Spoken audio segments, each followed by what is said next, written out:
On est une solution, on n'est pas un problème. L'administration départementale a fait de nous un problème.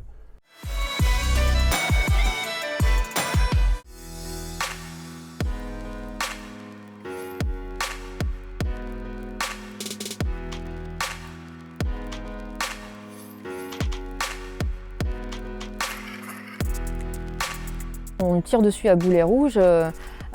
Bon, derrière ça, il y a clairement l'industrie de la captivité, mais qui utilise aussi le rouleau compresseur de l'administration, avec certaines personnes au sein des administrations qui ont une dent contre Rewild et qui mentent ouvertement. Le directeur de la DDDP, Jean-Michel Chaperon, a menti.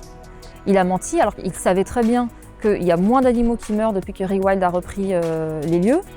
Et il dit dans la presse qu'il y a 2400 kg de cadavres, autrement dit, c'est une hécatombe.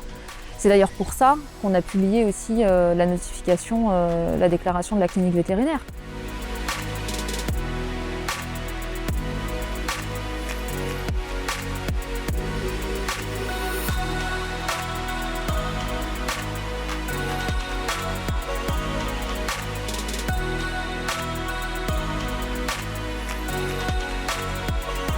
Et avant de mettre une mise en demeure, en droit français, on donne une proposition de mise en demeure, à laquelle on invite le pétitionnaire, nous, à répondre.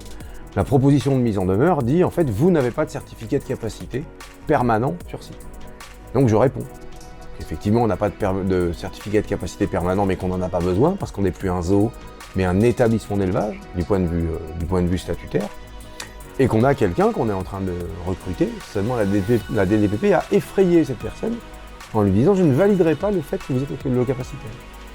Donc du coup, en fait, on organise, c'est comme si une banque organisait votre insolvabilité et allait ensuite vous mettre des agios parce que vous êtes à découvert.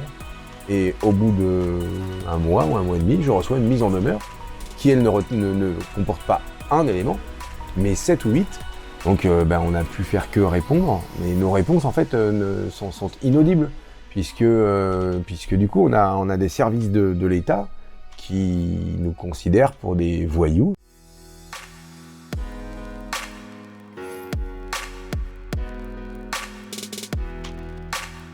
Aujourd'hui, les zoos, ça représente 400 millions d'euros de chiffre d'affaires pour à peu près 40 millions d'euros de bénéfices. Souvent, ça appartient à des grandes familles qui se repassent ça entre eux, ou en tout cas à des gens qui appartiennent aux mêmes sérails. Ce qu'on appelle la conservation dans les zoos, c'est le fait de participer à quelque chose qui s'appelle les plans d'élevage européens. Dans la mesure où c'est la fille de lui, on va l'envoyer ici pour qu'il puisse se reproduire. C'est de la gestion de cheptel. Que deviennent techniquement les animaux qui naissent? Ils vont dans des zoos. Voilà. Ils vont alimenter le business de la captivité. Et quand exceptionnellement un retrouve la nature, on dit, vous voyez, c'est à ça que servent les zoos. Mais nous, on peut parler du nombre de morts. C'est-à-dire que le nombre d'individus qui meurent, et prenons les lémuriens kata ici, nous on avait 10 mâles. Il en reste 4. Ils sont tous cités dans les documents du zoo comme participants au plan d'élevage européen. C'est une arnaque monstrueuse. On avait 2 femelles de pandarou qui participaient au plan d'élevage européen. On a, on peut en citer comme ça une quantité considérable. On a des girafes qui participent au plan d'élevage européen. 2 mâles et pas de la même espèce.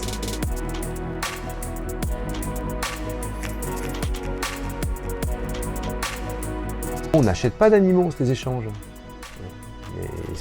C'est une arnaque monumentale. Ici, les animaux ils ont été achetés, vendus entre zoos, on a les factures, on a les traces où c'est marqué « acheté ». Le commerce de ces animaux-là, c'est aussi ce qui alimente le trafic, puisque le trafic, c'est l'émanation illégale du commerce légal. Le seul moyen qu'il n'y ait pas de trafic, c'est d'interdire le commerce. On essaie de nous faire croire depuis des années qu'un zoo, ça n'est pas une activité commerciale. Nous, en créant Rewild, en achetant le zoo de Pont-Sporf, en le fermant, on bouscule toute cette organisation.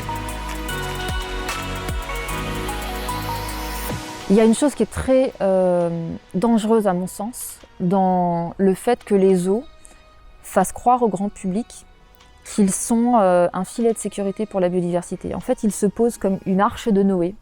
Et donc, même si ils disparaissent dans leur milieu naturel, même si leur milieu naturel est détruit, c'est moins grave parce que nous, on est cette arche de Noé qui va permettre ensuite à la biodiversité de repartir, ça c'est extrêmement grave et extrêmement dangereux. Parce qu'ils ne sont pas cette arche de Noé, c'est faux. Et si on détruit ces habitats naturels, si les espèces disparaissent dans leur milieu naturel, on atteint des seuils de non-retour.